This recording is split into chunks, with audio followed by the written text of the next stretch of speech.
Ayan. Para sa mga Resback Angels ko to, sana magustuhan nyo. At syempre, papasalamat muna ako dahil sa walang sawang suporta nyo sa akin. At syempre, salamat sa suporta nyo sa isa't isa. Sana huwag kayong magbabago at kung magbago man kayo, mas lalo pa sa mabuti. Para sa inyo, Resback Angels, sana magustuhan nyo.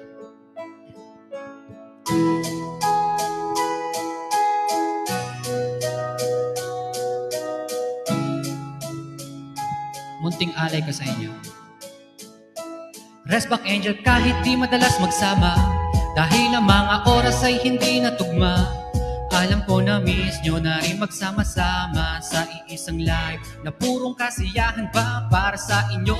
Ang suporta ko na to at yung iba ay meron ng tampo. Walang perpekto, kahit sino sa atin ang mahalaga at meron tayo na respeto. Aking mga angels na adik yan sa mic, sa pagwakwak puro sila talentado. Kahit puyat ay susuporta yan, basta makayaw-yaw, ganyan sila kasulido. Para sa inyo ang mensahe na ito, magtulungan iangat bawat isa.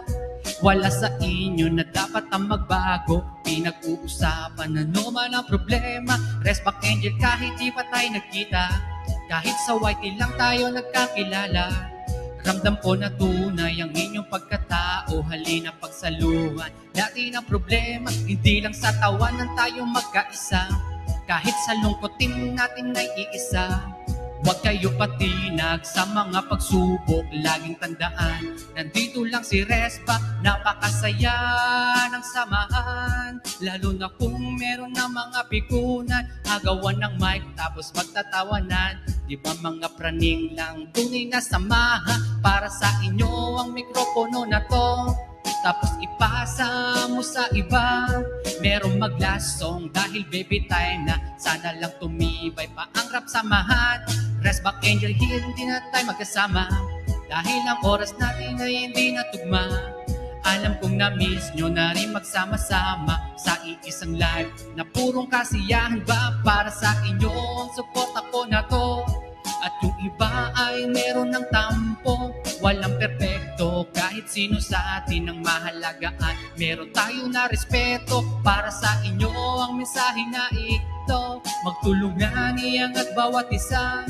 Wala sa inyo na dapat ang magbago, pinag-uusapan ano man ang problema.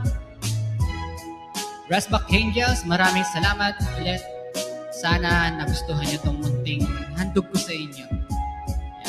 Sana tumagal ang tumagal yan. Maraming salamat.